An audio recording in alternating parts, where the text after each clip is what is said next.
மாணவர்கள் எவரும் போதைக்கு அடிமையாகாதீர்கள். அடிமையானவர்கள் மீண்டதாக சரித்திரமில்லை. எனவே உங்களையும் சமூகத்தையும் பாதுகாத்துக் கொள்ளுங்கள். உங்கள் நலன் கருதி கல்வி டிவி. கல்வி டிவியினூடாக இணைந்திருக்கும் அனைத்து மாணவர்களுக்கும் இந்நேர வணக்கங்கள். நான் உங்கள் கணித பாட ஆசிரியர் எஸ் பரணிதரன், ஜாழ்ப்பாணம் மத்திய கல்லூரி. இன்றைய வகுப்பில் இவ்வருடம் பரீட்சைக்கு தோற்றவுள்ள காப்போத சாதாரண மாணவர்களுக்கான கணித பாடத்தில் கடந்த கால வினாத்தாள்கள் பார்க்க இருக்கிறோம். கடந்த வகுப்புலையும் நாங்கள் 2020ஆம் ஆண்டு வந்த பகுதி 1 ஏ பகுதிக்குரிய வினாத்தாள் பார்த்தோம். இன்றைய வகுப்பு அதன் தொடர்ச்சியாக காணப்படுகிறது. அந்த 2020ஆம் ஆண்டு நடைபெற்ற சாதாரண தர பரீட்சையில் பகுதி 1 பி பகுதி, பகுதி 1 பி பகுதி உங்களுக்கு வினாத்தாள் தெரியும். பகுதி 1 வினாத்தாள், பகுதி 1 வினாத்தாள் 2 பகுதிகளை கொண்டதாக இருக்கும். என்ன பார்ட் 1 வந்து 2 பகுதிகளை கொண்டதாக இருக்கும். ஏ பகுதி பி பகுதி என்று சொல்லி ஏ பகுதியில் 25 வினாக்களும் பி பகுதியில் 5 வினாக்களும் கொண்ட பகுதியாக இருக்கும். அந்த பி பகுதியில் வர 5 வினாக்கள் தான் இன்றைய வகுப்பில் நாங்கள் பார்க்க இருக்கிறோம். அப்போ இந்த 5 வினாக்களும் எங்களுக்கு தெரியும். முதலாவது வினா தொடர்ச்சி உங்களுக்கு தெரிந்த விடயம்தான். என்ன பகுதி வாரது, எந்த அழகை உள்ளடக்கிய வினாவாக இருக்கும். முதலாவது வினா வந்து ஒரு பின்னங்கள் தொடர்பான பிரசினம் தீர்க்கிற வினாவாக இருக்கும். பின்னங்கள் தொடர்பான பிரசினம் தீர்க்கிற ஒரு வினா. இது வந்து கிரேட் 10ல் நீங்கள் படித்த விடயம்தான். கிரேட் 10ல் படித்த விடயம்தான் இங்கே வாரது. 11க்கும் இதுக்கும் தொடர்பு இல்லை. கிரேட் 10 விடயம்தான் முதலாவது வினாவாகவே வாரது. அதுலேயும் எங்களுக்கு பார்த்தீங்கன்னு சொன்னால் இந்த பின்னங்களில் பெரிய சுருக்கங்கள் எல்லாம் வராது. கூட்டல் பின்னங்கள், 2 பின்னங்களை கூட்டுறது, அல்லது ஒரு பின்னத்திலிருந்து இன்னொரு பின்னத்தை கழிக்கிறது, அல்லது ஒரு பின்னத்தை இன்னொரு பின்னத்தால் பெருக்கிற வினாக்களாக தான் அமைந்திருக்கும். ஆனால் நிறைய பேர் இதில் புள்ளி எடுக்கிறதுக்கு தவறுறது. கூடுதலாக அந்த 10 புள்ளிகளையும் எடுக்கிறது குறைவு. ஏனென்று சொன்னால் இந்த வினாவை வாசித்து விளங்கி கொள்வது குறைவு. இந்த வினாவை நாங்கள் ஒரு தடவைக்கு 2 தடவை என்ன செய்யணும், நன்றாக வாசித்து விளங்கி கொண்டோம்னு சொன்னால் பெரிய செய்முறைகள் இப்போ நாங்கள் வினா பார்க்கும்போது தெரியும் உங்களுக்கு, பெரிய சுருக்கங்கள் ஒன்றுமே இருக்காது. எல்லாம் நீங்கள் கிரேட் 8ல் படித்த சுருக்கமாக தான் இருக்கும். ஏனென்றா பின்னங்கள சுருக்கம் கிரேட் 8லே இருக்குது. கூட்டல், கழித்தல், பெருக்கல், வகுத்தல் எல்லாம் 8ஆம் ஆண்டிலே தரம் 8லே நீங்கள் படிக்கிறது. அந்த பகுதி தான் நீங்கள் படிக்க போகிறோம். ஆனால் இதில் என்ன பிரச்சனை, நிறைய பேருக்கு அந்த வினாவை வாசித்து விளங்குறல் என்ன விடயம் அதில் சொல்லியிருக்கிறாங்க, என்ன தரவு வச்சுக்கொண்டு என்ன வினாக்கள் இங்கே கேட்கப்படுகிறது. அப்போ இதுக்கு நாங்கள் என்ன செய்யணும், இந்த வினாவை ஆரம்பத்தில் அந்த முதலாவது வினாவை எடுத்து நல்லா ஒரு தடவைக்கு 2 தடவை நல்லா வாசித்து மேலே சொன்ன அந்த விடயங்களை நல்லா விளங்கி கொண்டேங்கன்னு சொன்னால் அதுக்கு பிறகு வர பகுதிகள் நாங்கள் செய்து கொள்ள ஈஸியாக செய்து கொள்ளக்கூடியதாக இருக்கும். சரியா பிள்ளைகள்? அதே மாதிரி 2வது வினாவை பார்த்தாலும் இதுவும் எங்களுக்கு தரம் 10க்குரிய ஒரு வினாவாகத்தான் அமைந்திருக்கும். அதாவது தள உருக்கல்ற சுற்றளவு பரப்பளவு தொடர்பான ஒரு வினா. இதுவும் நாங்கள் 9ல இருந்து 10 வரைக்கும் படித்த விடயங்கள் தான் இங்கே வரப்போகுது. 3வது வினாவை பார்த்தோம்னு சொன்னால் சதவீதம். சதவீதம் என்னக்குள்ள நீங்கள் கிரேட் 9ல் படித்த லாப நட்ட சதவீதமாக இருக்கட்டும், அல்லது கிரேட் 10ல் படித்த வரி தொடர்பானது, அல்லது வட்டி தொடர்பானதாக இருக்கும். அதோடு சேர்த்து கிரேட் 11ல் படித்த பங்கு சந்தையும் வரலாம். அப்போ இந்த விடயங்கள் தான் இந்த சதவீதம் என்ற பகுதிக்குள்ள எங்களுக்கு வாரது. அப்போ 3வது வினா சதவீதம் என்ற வினாவை உள்ளடக்கிய பகுதிகள் என்னென்ன, லாப நட்டம், கொள்விலை விற்றை வேலை, கொள்விலை விற்றை வாங்குறது வாரது குறைவு எங்களுக்கு. சரியா? இதில் இது வாரது கூடுதலாக என்ன வரப்போகுது, வரி வரும். நீங்கள் கிரேட் 10ல் படித்த 4 விதமான வரிகளும், இறை வரியாக இருக்கட்டும், தீர்வை, வருமான வரியாக இருக்கட்டும், அல்லது வெட் வரியாக இருக்கட்டும், அந்த வினாக்கள் வரலாம். அல்லது கிரேட் 11ல் படித்த பங்கு சந்தை தொடர்பான சதவீதம் என்ற அளவில் பங்கு சந்தை படிச்சிருக்கீங்க. அந்த பகுதிகள் எங்களுக்கு இந்த 3வது வினாவாக வாரது. 4வது வினாவை எடுத்துக்கொண்டோம் என்று சொன்னால் அது உங்களுக்கு தெரியும், நிகழ்தகவு தொடர்பான வினா. அதுவும் எங்களுக்கு கிரேட் 10ல் படித்தது கூடுதலாக வாரது, அல்லது 11ல் படித்த பிரதிவைப்பின்றைய வகையிலும் வரலாம். அப்போ அந்த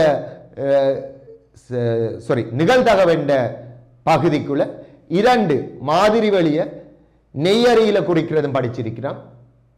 அடுத்தது வந்து மாதிரி வழிய மரவரி படத்தில் குறிக்கிறதும் படிச்சிருக்கோம். இது 2மே எங்களுக்கு வாரது.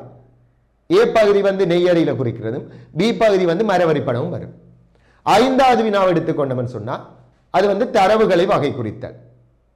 அது நீங்க கிரேட் 10ல படிச்ச வட்ட வரைவு அல்லது கிரேட் 11ல படிச்ச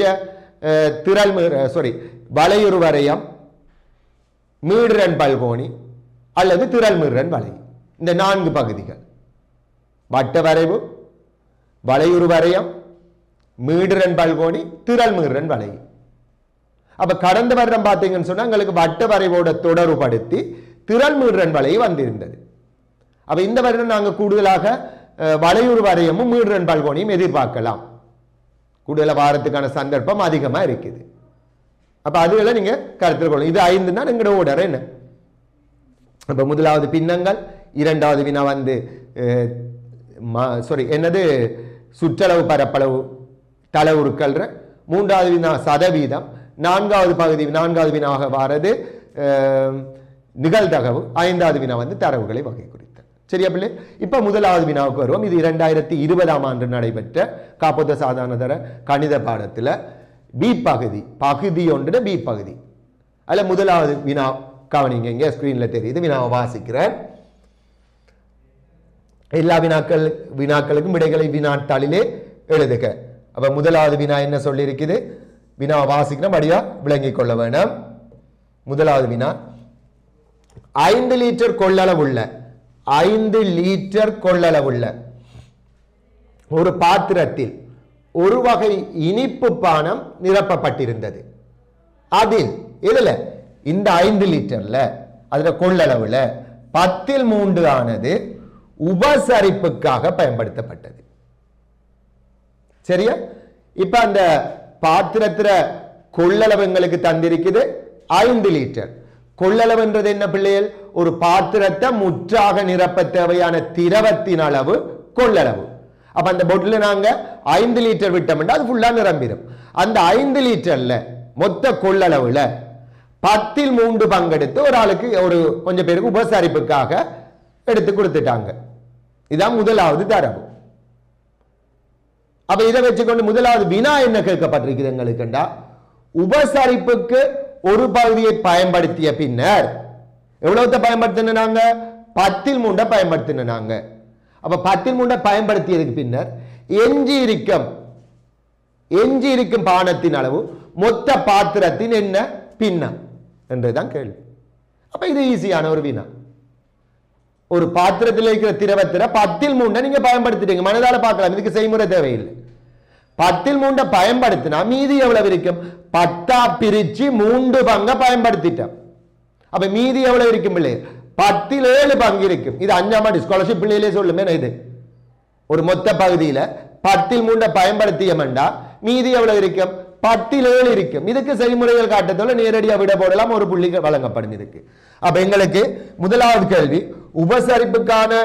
உபசரிப்புக்காக ஒரு பகுதியை பயன்படுத்திய பின்னர் எஞ்சி இருந்த இனிப்பு பானத்தின் அளவானது பாத்திரத்தின் கொள்ளளவின் என்ன பின்னம்?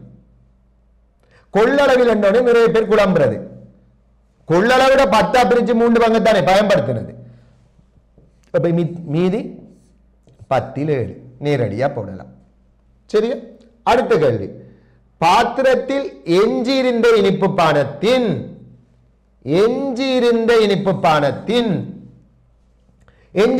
பானம் எவ்வளவு? இந்த 10ல் 7 7ல் 5 ஆனது ஒரு போத்தலுக்குள் இடப்பட்டது. இப்ப இதுல இருந்து என்ன செய்யறாங்க? 7ல் 5 எடுத்து இன்னும் ஒரு போத்தல் இடுறாங்க. அதன் பின்னர் பாத்திரத்தில் எஞ்சியிருந்த இனிப்பு பானத்தின் அளவானது, அதாவது 7ல் 5 எடுத்ததுக்கு பிறகு எஞ்சி இருக்கும் அளவானது பாத்திரத்தின் கொள்ளளவின் என்ன பின்னம்? அப்ப எங்களுக்கு இங்க கேட்கப்பட்ட வினா இன்னும் ஒரு பாத்திரத்தில் இடப்பட்ட பானம் கேட்கல, 10ல் 7 பங்குல வடிவா விளங்கிக் கொள்ளணுமா? இன்னும் ஒரு பாத்திரத்துல இடப்பட்ட பானம் கேட்கல. இப்ப எங்கள்கிட்ட 10ல் 7 பங்கு திரவம் இருக்குது, வடிவா விளங்கிக் கொள்ளணும்.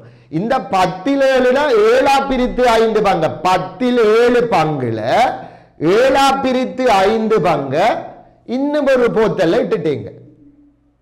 இப்ப கேள்வி, மீதி இப்ப எவ்வளவு இருக்கும்? அப்ப மீதியை காண வேண்டா பிள்ளைகள், இன்னும் ஒரு போத்தல்ல இடப்பட்ட அளவு எங்களுக்கு தெரியத்தானே வேணும். அப்ப இன்னும் ஒரு போத்தலில் இடப்பட்ட அளவு பெஸ்டுக்கு காணுவோம். அதை எப்படி காணலாம்? மொத்தத்தில் 7/5 அடுத்தவங்க இல்ல. என்ன 7/5? 10/7 எஞ்சியதின் சரியா? எஞ்சியதின் 7/5. அப்ப இன்னும் ஒரு போத்தல் இடப்பட்டது எவ்வளவு? எஞ்சியதின் 7/5. அதாவது 10/5 7/5 என்ன செய்வீங்க? 7/5 பெருக்குவோம். 10/7 பங்கு இருக்குது, அது 7 பிரிச்சு 5 பங்கு. அப்ப 7/5 என்ன செய்யணும்? பெருக்க வேணும். அப்ப இதை சுருக்குன எவ்வளவு பிள்ளைகள்? 10/5. இதை போட்டுட்டு சுருக்கி எழுதுறேன். எளிய பின்னமா 2/1. இப்ப கேள்வி அது இல்லை, உங்களுக்கு வடிவவிலையும் கொள்ளணும். இருந்த பானத்திர 7/5 இன்னொரு போட்டில் இட்டுட்டீங்க. இந்த 10 பிரித்து 5 பங்கு தான் இன்னொரு போட்டில் இடப்பட்டது. இப்ப கேள்வி என்ன? இப்ப அந்த போத்தல் எவ்வளவு பானம் இருக்கும்? மொத்தத்தில் எவ்வளவு பின்னம் இருக்கும் என்ன எப்படி காணலாம் பிள்ளைகள்? இந்த போத்தல்ல இடம் முதல் இன்னும் ஒரு போத்தல்ல இடம் முதல் அந்த பாத்திரத்தில் எவ்வளவு திரவம் இருந்தது? 10/7 பானம் இருந்தது. என்ன இதுல இருந்து 10/5 எடுத்துட்டேங்க பிள்ளைகள். இப்ப எவ்வளவு இருக்கும் என்றா, முன்னருள்ள மீதி 10/7 இருந்தது, அதுல இருந்து 10/5 எடுத்துட்டா. அப்ப மீதி எவ்வளவு வரும்? 10/2. ஏன் நான் இதுல 2/1 போடல விளங்கிட்டுதான்? சுருக்கிறது ஈஸி அல்ல, போமசி காணாம அதெல்லாம் 10/5 வச்சுட்டு அங்கால எழுதுன. அப்ப இப்ப உங்களுக்கு பாத்திரத்தில் எவ்வளவு இருக்குது பிள்ளைகள்? 10/2 இருக்குது. இது விளங்கிட்டா கிளியரா? அப்ப இது 4 புள்ளி தரும். அவ்வளவு ஈஸியானது. 4 அல்லது 5 மார்க்ஸுக்குரிய ஒரு வினாவாக இது அமைந்திருக்கு. அப்ப இப்ப எங்களுக்கு போட்டில் எப்போ ஞாபகம் வச்சுக்கொள்ளணும், ஒரு மீதிய கண்ட பிள்ளைகள் அதுல இருந்து ஒரு குறித்த பெருமானத்தை கண்டத்துக்கு பிறகு பின்னர் அதன் மீதி கேட்டா முன்னருள்ள மீதியில இருந்து இந்த எடுத்ததை கழிக்க வேண்டும். அது ஞாபகத்தில் வச்சுக்கொள்ளுங்க. இப்ப கேள்விக்கு வருவோம். இப்போது அப்பாத்திரத்தில் உள்ள இனிப்பு பானத்தின் அளவானது எவ்வளவு இருக்குது? இப்ப இனிப்பு பானத்தின் அளவு 10/2 இருக்குது. அளவானது பாத்திரத்தின் கொள்ளளவின் செப்பமாக அரைவாசியாக இருக்கும். அது என்ன செப்பமாக? சரியாக அரைவாசியாக இருக்கும் வரைக்கும் பாத்திரத்தில் மேலும் இனிப்பு பானம் இடப்படுகின்றது. அவ்வாறு பாத்திரத்தில் இடப்பட மேலதிகமான இனிப்பு பானத்தின் அளவை லீட்டரில் காண்க. வடிவ கவனிங்க. இப்ப எங்களுக்கு பாத்திரத்தில் எவ்வளவு திரவம் இருக்குது? எவ்வளவு பானம் இருக்குது? 10/2 இருக்குது. இப்ப இது அரைவாசியாக்க போறாங்க. அரைவாசியாக்க என்னன்னு சொன்னா மேலதிகமாக இதுக்குள்ள இன்னும் கொஞ்சம் பானத்தை விட வேணும். அந்த இடப்படுற பானம் எத்தனை லீட்டர் என்று கேட்டிருக்காங்க. அப்ப இப்படியான கேள்விகளுக்கு பிள்ளைகள், இந்த பெருமானி தொடர்பான ஒரு கேள்விக்கு நீங்க என்ன செய்யணும்டா, இங்க ஏதாவது உங்களுக்கு ஒரு பெருமானம் தந்திருப்பாங்க, அந்த பெருமானத்துக்குரிய பின்னத்தை காண வேணும். அப்ப எங்களுக்கு தரப்பட்ட பெருமானம் 5 லிட்டர் என்றது கொள்ளளவு, மொத்தம் 5 லிட்டர் என்று தெரியும். இப்ப எங்களுக்கு கேள்வி அது இல்லை. இந்த பாத்திரத்தில் இருக்கிற திரவத்தை அரைவாசி ஆக்கணும், இன்னும் எவ்வளவு விடப்பட வேணும் என்றுதான் வினா. அப்ப ஜோசிங்க பாப்போம். இப்ப எங்களுக்கு பாத்திரத்தில் 10/2 இருக்குது. ஒற்று சிக்கலும் இல்லை, ஈஸியானது. படி எவ்வளவு கொள்ளணும். இப்ப எங்களுக்கு பாத்திரத்தில் எவ்வளவு இருக்குது? 10/2 இருக்குது. இப்ப நீங்க இதை அரைவாசி ஆக்கணும்டா எவ்வளவு விடப்பட வேணும் யோசிங்க. 10/2 இப்ப எங்களுக்கு இருக்குது. அரைவாசி வரணும்டா பிள்ளைகள், 10ல என்ன பங்கு வந்த அரைவாசி ஆகும்? 10ல 10 பிரிச்சு 5 பங்கு தானே அரைவாசி. அப்ப எங்களுக்கு அரைவாசி வரணும்டா 10ல் 5 வர வேணும். என்ன பாத்திரத்தில் எவ்வளவு திரவம் வர வேணும்? 10ல் 5 வந்தாத்தான் பிள்ளைகள் அரைவாசி. ஆனா எங்கள்கிட்ட இருக்கிறது 10/2. அப்ப மேலதிகமாக நாங்க எவ்வளவு இட வேணும்? இன்னும் 3 பங்கு இட வேணும். அது விளங்கிட்டுதான். அப்ப பாத்திரத்தில் மேலும் இட வேண்டிய பானத்தின் அளவு, மேலும் இட வேண்டிய பானத்தின் அளவு எப்படி வரும்? 10ல் 5 தான் அரைவாசி. அரைவாசி வரணும் எங்கள்கிட்ட இருக்கிறது 10/2 தான். மேலும் எவ்வளவு தேவை? 10ல் 5ல இருந்து 10/2 கழிச்சா 10/3 தேவை எங்களுக்கு பிள்ளைகள். அப்ப 10/3 அளவு தேவை. கேள்வி எங்களுக்கு இது எத்தனை லிட்டர் என்று கேட்காங்க. அப்ப இந்த 5 லிட்டர் என்றது கொள்ளளவு. எல்லாம் கொள்ளளவு எத்தனை பிள்ளைகள்? 10 பங்கு. அப்ப 10 பங்கு தான் பிள்ளைகள் எத்தனை லிட்டரை குறிக்கும்? 5 லிட்டரை குறிக்கும். ஆகவே எங்களுக்கு தேவையானது 3 பங்கு தர 3. இதை சுருக்கமே 2 3 2ஆல பிரிச்சா 1.5 லிட்டர். 1.5 லிட்டர். அப்ப அந்த பாத்திரத்துல நாங்க மேலும் இட வேண்டிய பானத்தின் அளவு 1.5 லிட்டர், அதாவது 1500 மில்லி லிட்டர் பானம் மேலதிகமாக இன்னும் இட வேண்டும். பாத்தீங்க, ஏதாவது பெரிய சுருக்கங்கள் எங்கேயாவது இருக்குதா? முதலாவதுல ஒரு கழித்தல், அடுத்தது ஒரு பெருக்கல், அடுத்ததும் கழித்தல்.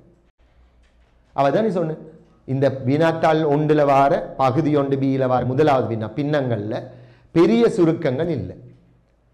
என்ன செய்யணும்? ஒவ்வொரு விடயத்தையும் வாசித்து வடிவா விளங்கி கொண்டோம்டா சரி பிள்ளைகள். சரியா? அப்ப அடுத்த வினாக்கு வருவோம். இப்படி நாங்க ஒரு 5 வருஷம் பாஸ் பேப்பரை நீங்க செய்து பார்த்தாலே இந்த பின்னங்கள் எல்லாம் ஈஸியா செய்துடுவீங்க. அடுத்த வினாக்கு வருவோம். இரண்டாவது வினா நான் சொன்ன மாதிரி இரண்டாவது வினா என்ன? ஒரு தலை உருக்கள் சுற்றளவு பரப்பளவு தொடர்பான வினா. வினா வாசிக்கிறேன் பாருங்க.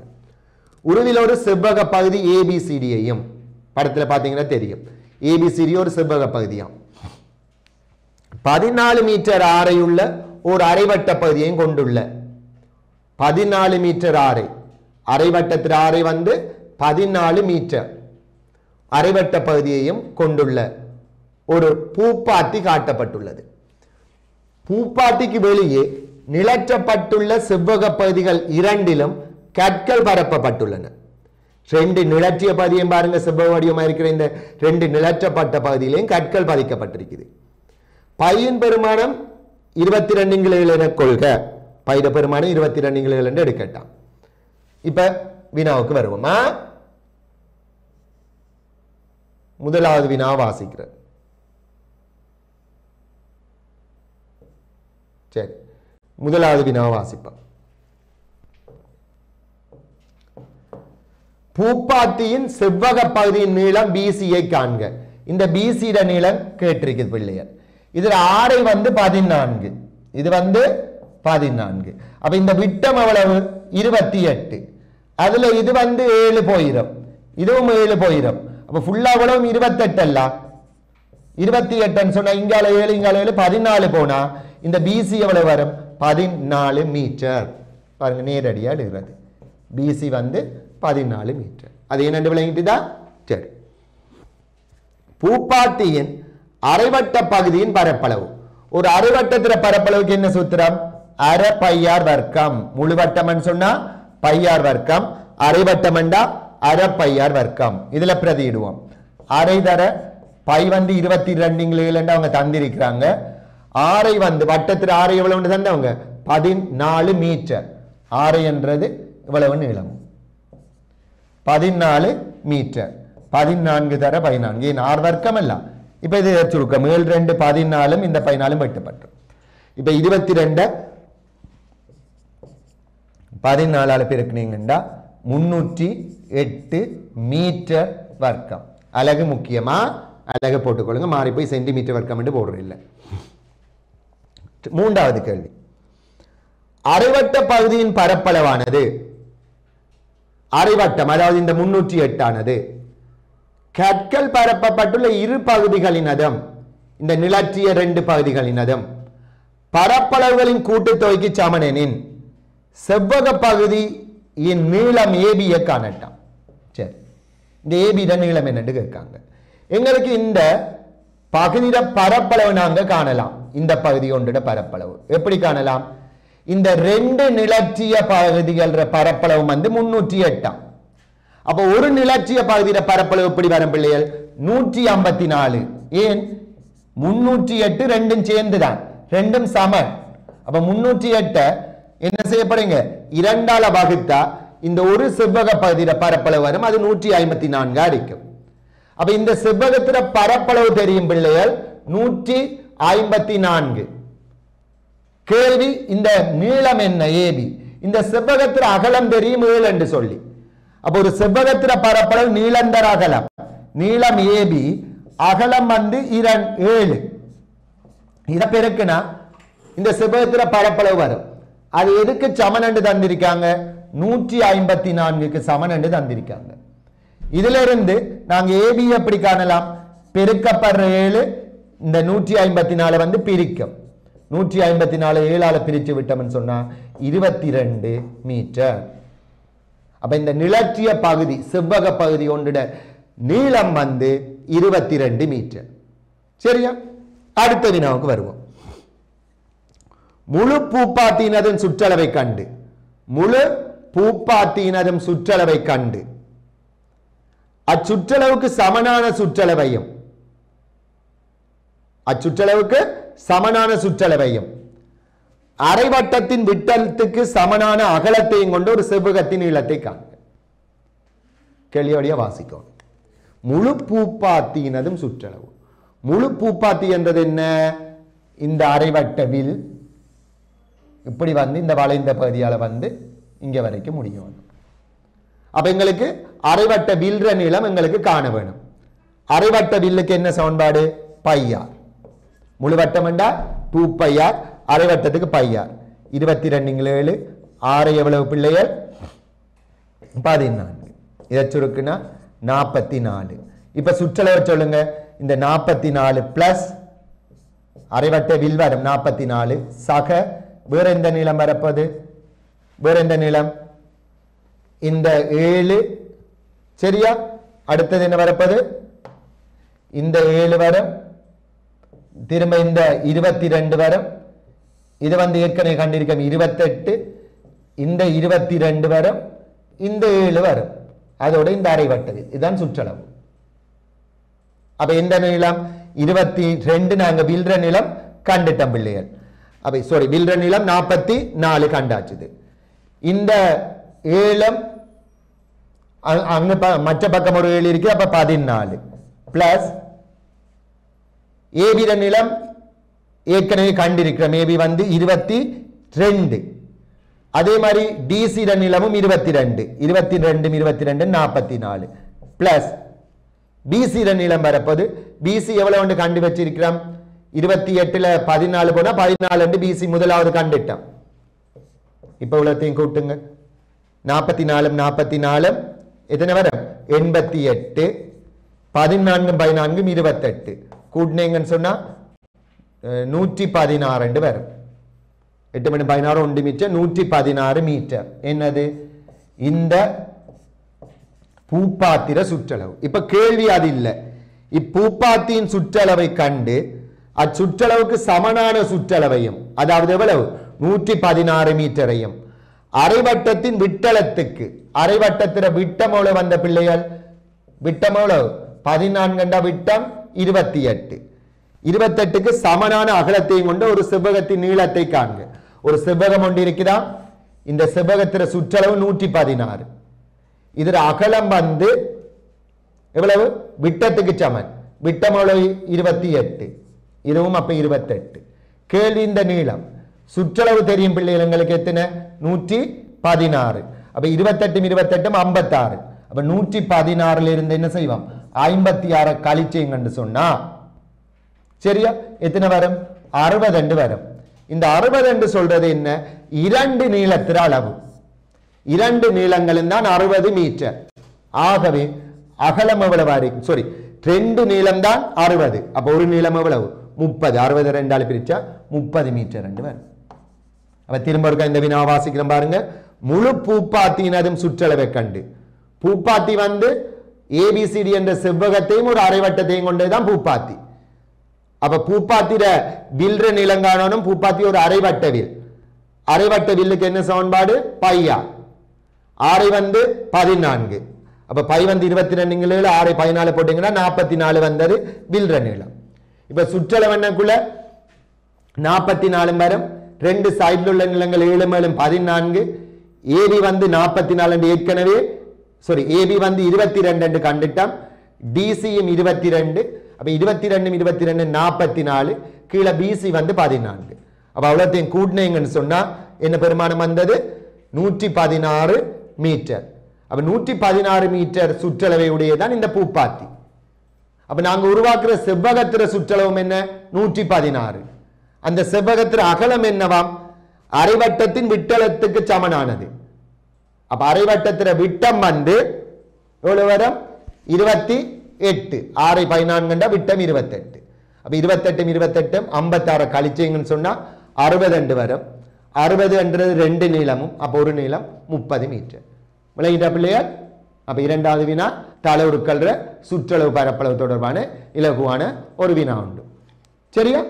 இதெல்லாமே நீங்க கிரேட் 9லையும் 10லையும் படிச்ச பகுதிகள் தான். இப்ப மூன்றாவது வினாவுக்கு வருவோம். மூன்றாவது வினா வந்து எங்களுக்கு சதவீதம்.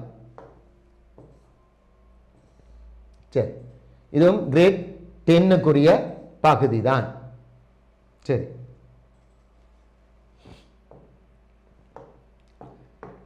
பாருங்க.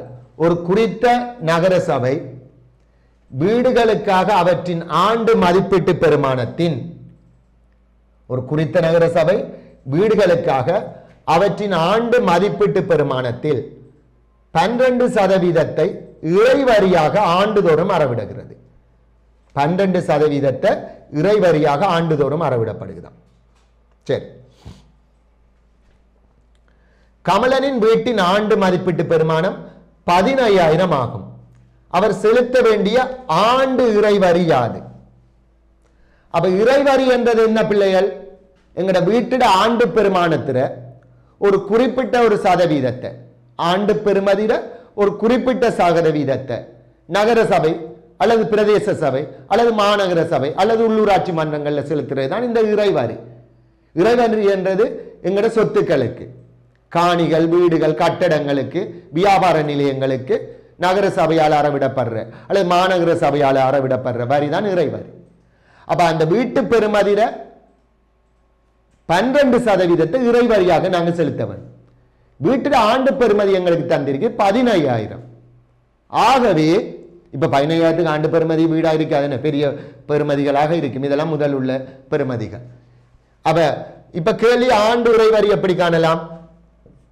100க்கு 12. அதாவது 12% என்ற என்ன அர்த்தம் பிள்ளைகள்? எங்க ஆண்டு பெருமதி 100 ரூபாயா இருந்தா அதுல 12 ரூபாயை வந்து நாங்க வரியாக செலுத்த வேண்டும். ஆகவே 15,000க்கும் எவ்வளவு இறைவரி? இந்த 2 சைவர். இப்ப 150 12ஆல பெருக்க போறோம். பெருக்கின எவ்வளவு? 1802 வரும். என்ன? அப்ப இறைவரியாக, ஆண்டு இறைவரியாக நாங்க எவ்வளவு செலுத்தணும்? 1800 ரூபாய் செலுத்தணும். சிலவன பிள்ளைகள் இதுல எங்களுக்கு கேட்பாங்க, காலாண்டு வரியை காண்க. ஒரு வருடத்தில் எங்களுக்கு சேர்த்து ஒரேடி அந்த இறைவரியை கட்டுறது கஷ்டமா இருந்தா காலாண்டு, காலாண்டுன்றது 3 மாதங்கள், 3 மாதங்களுக்கு ஒருக்கா நாங்க அந்த இறைவரியை பிரிச்சு கட்டலாம். எப்படி காட்டலாம்? ஒரு வருஷத்துக்கு 18,800. காலாண்டு என்று சொன்ன என்ன? 4ஆல வகுக்க வேணும்.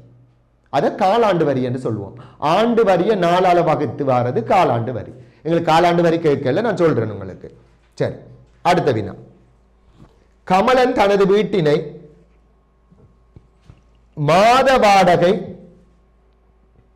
9,000 வீதம் ஓர் ஆண்டுக்கு வாடகைக்கு கொடுத்து முழு வாடகையையும் ஒரே தடவையில் பெறுகிறான். ஒரு வருஷத்துக்கு தான் வாடகை கொடுத்திருக்க, ஒரு வருட வாடகையும் ஃபுல்லா பெறுகிறார். ஒரு வருடத்துக்கு எவ்வளவு வாடகை காண வேண்டும்? எங்களுக்கு மாத வாடகை 9,000 ஆண்டுக்கு வாடகைக்கு கொடுத்து முழு வாடகையும் ஒரே தடவையில் பெறுகிறார். அவர் வீட்டின் ஓராண்டுக்கான இறைவரியை செலுத்துவதோடு வீட்டின் பராமரிப்பு பணிகளுக்காக 8,200 செலவிடுகிறார். அதன் பின்னர் கமலனிடம் எஞ்சியிருக்கும் பணத்தை காண்க. என்ன வினாண்டு விளங்கிட்டுதா? இப்ப என்ன செய்யறார் இவர்? அந்த தண்ட வீட்டை வந்து ஒரு வருடத்துக்கு வாடகைக்கு கொடுத்திருக்கார். மாத வாடகை 9,000 பெறுறார். இப்படி ஒரு வருஷத்துக்குரிய வாடகையும் பெற்று அவர் என்ன செய்யறார்? அதுல இருந்து 2 விடயம் செய்யறார். ஒன்று வந்து இறைவரியையும் கட்டுறார், வீட்டை பராமரிக்கிறதுக்கு ஒரு 8,200 செலவழிக்கிறார். இப்ப அவற்றை மீதி பணம் இருக்கும் என்றுதான் கேள்வி ஆண்டின் இறுதியில். அப்ப நாங்க இதுக்கு முதல் என்ன காணணும் பிள்ளைகள்? ஆண்டு வாடகை, அந்த வீட்டிட ஆண்டு வாடகையை காண வேண்டும். ஒரு மாத வாடகை எங்களுக்கு தெரியும் 9,000. அப்ப ஓராண்டு வாடகை எப்படி காணலாம்? 9,000 தர ஓராண்டு வாடகை அப்போ ஓராண்டு வாடகை என்னன்னு வரப்போது ஓராண்டு வாடகை அதாவது 9,000 என்றது மாத வாடகை அதை 12 பெருக்குவோம் ஏன் ஒரு வருடத்தில் 12 மாதங்கள் அப்ப 12 9 108 3 வரும் எவ்வளவு வரும் 1,08,000 ரூபாய் ஒரு வருஷத்துக்கு அவருக்கு வாடகையாக கிடைக்கும் சரியா ஒரு வருடத்துக்கு எவ்வளவு வாடகை கிடைக்கும் 1,08,000 கிடைக்கும் இப்ப கேள்வி எங்களுக்கு அது இல்லை இதுல இருந்து அவர் 2 செலவு செய்கிறார் ஒன்று வந்து வீட்டு பராமரிப்புக்கு 8,200 ரூபாய் கொடுக்கிறார் அடுத்தது இந்த இறைவரியையும் செலுத்துறார் இப்ப உங்கள்ட்ட மீதி பணம் இருக்கும் என்ன செய்வீங்க பிள்ளைகள் இந்த 1,08,000 இருந்து உங்களுக்கு 2 செலவும் எவ்வளவு 8,200 என்றது பராமரிப்பு செலவு 1,800 என்றது இறைவரி ரெண்டையும் கூட்டிட்டு கழிச்சு விடுவோம் அப்ப எவ்வளவு 10,000 வரும் ரெண்டையும் கூட்டினீங்கன்னு சொல்லி 1,08,000 இருந்து என்ன செய்ய போறோம் 10,000 கழிப்போம் கழிச்சா எவ்வளவு வரும் பிள்ளைகள் 98,000 ரூபாய் வரும் என்ன 98,000 ரூபாய் சரி அப்ப இப்ப உங்கள்ட்ட எவ்வளவு மீதமா இருக்கும் 98,000 ரூபாய் வருட இறுதியில உங்கள்ட்ட மீதமா இருக்கும் சரியா அடுத்த கேள்வியை பாருங்க 98,000 தான் இப்ப உங்கள்ட்ட எஞ்சி இருக்கிற பணமா அடுத்த வினாவை பார்ப்போம் கமலன் எஞ்சி இருக்கும் பணத்தையும் எஞ்சி இருக்கும் பணத்தை எவ்வளவு 98,000 தானே இந்த எஞ்சி இருக்கிற பணம் என்ன இங்க பிழைச்சிட்டேன்னு சொன்னா அடுத்த கேள்வி செய்ய இயலாது அப்ப இதை காணாம விளங்கிக் கொள்ளணும் இப்ப எஞ்சி இருக்கிற பணம் 98,000 கொண்டு என்ன செய்யறார் இவர் ஒரு பங்கின் விலை 40 ரூபாய் வீதம் ஆக உள்ள ஒரு கம்பெனியில் பங்குகளை கொள்வனவு செய்வதற்கு முதலீடு செய்கிறார் அப்படியே நிக்கல இவர் மிச்ச காசு அவ்வளத்தையும் எடுத்துக்கொண்டு என்ன செய்தார் பங்குகளை வாங்குறதுக்கு சரியா முதலீடு செய்திருக்கார் ஓராண்டின் இறுதியில் அவருக்கு 7,350 ரூபாய் பங்கு லாப வருமானம் கிடைக்கிறது எனின் கம்பெனி ஒரு பங்குக்காக ஆண்டுதோறும் செலுத்தும் பங்கு லாப பணம் இப்ப என்ன செய்யறார் இந்த 98,000 கொண்டு இன்னும் ஒரு கம்பெனியில முதலீடு செய்திருக்கார் ஒரு பங்கு என்ன விலைக்கு வாங்குறாங்க 40 ரூபாய் படி வாங்குறார் இப்ப கம்பெனி என்ன செய்யுது அந்த அவர் வாங்கிய பங்குகளுக்கு கம்பெனி எப்பவும் முதலீட்டுக்கு லாபம் கொடுக்கறல்ல பங்கு லாபம் என்று சொல்றது நாங்க கம்பெனியில வைத்திருக்கிற பங்குகள் எண்ணிக்கைக்கு தான் தருவாங்க இப்ப எங்களுக்கு 1000 பங்கு அவர் வாங்கி இருந்தா இந்த 1000 பங்குக்கு தான் அவருக்கு 7,350 ரூபாய் கிடைக்குது கேள்வி ஒரு பங்குக்கு கிடைக்கிற பங்கு லாபம் அப்ப அவர் எத்தனை பங்குகளை வாங்கி இருந்தார் என்ற தனிப்பிள்ளையில் நாங்க ஒரு பங்கு லாபத்தை காணலாம் அப்ப அமலன் வந்து எத்தனை பங்குகளை வாங்கி இருப்பார் யோசித்து பாருங்க ஒரு பங்குட சந்தை விலை 40 ரூபாய் அப்ப 40 ரூபாய் படி அந்த பங்குகளை வாங்குறதுக்கு இவர் எவ்வளவு முதலீடு செய்தவர் 98,000 ரூபாய் முதலீடு செய்தவர் எவ்வளவு முதலீடு செய்தவர் 98,000 முதலீடு செய்தவர் அப்ப அவர் வாங்கிய பங்குகள் எண்ணிக்கை ஃபர்ஸ்ட்க்கு காணுவோம் பங்குகளின் எண்ணிக்கை எப்படி காணலாம் 98,000 ரூபாய்க்கு 40 ரூபாய் படி எத்தனை பங்கு வாங்கினேன் அப்ப 40 பிரிப்போம் இதை 4 சுருக்குனா 2 18 4 எத்தனை முறை 4 முறை 16 2 மிச்சம் 20 5 2,450 பங்குகள் இவர் வாங்கியிருப்பார் இப்ப 2,450 பங்குகளுக்கு உரிய பங்கு லாபம் எவ்வளவு பிள்ளைகள் 7,350 ரூபாய் இப்ப கேள்வி ஒரு பங்குக்கு அப்ப 7,350 ரூபான்றது 2,450 பங்குக்குமான பங்கு லாபம் அப்ப ஒரு பங்குக்கான பங்கு லாபம் எப்படி காணலாம் 7,350 பங்குற எண்ணிக்கையால பிரிப்போம் 0 3 முறை என்று வரும் என்ன 245 3 பேருக்கு பாருங்க அப்போ 15 1 மிச்சம் நாங்க 12 மொண்டும் 13க்கு மூண்டப்பட்ட 1 மிச்சம் 2 6 மொண்டும் 7 735 சரியா 3 அப்ப ஒரு பங்குக்கு கம்பெனி வழங்குற பங்கு லாபம் என்ன ரூபாய் 3 அப்ப பங்கு லாபம் என்று சொல்றது என்ன கம்பெனியால நாங்க வாங்கிய பங்குகளுக்கு வழங்குற லாபம் பங்கு லாபம். சொன்ன விளங்கிட்டு தான். அப்போ இதுவரைக்கும் நாங்கள் இதில் 3 வினாக்கள் பார்த்தோம்.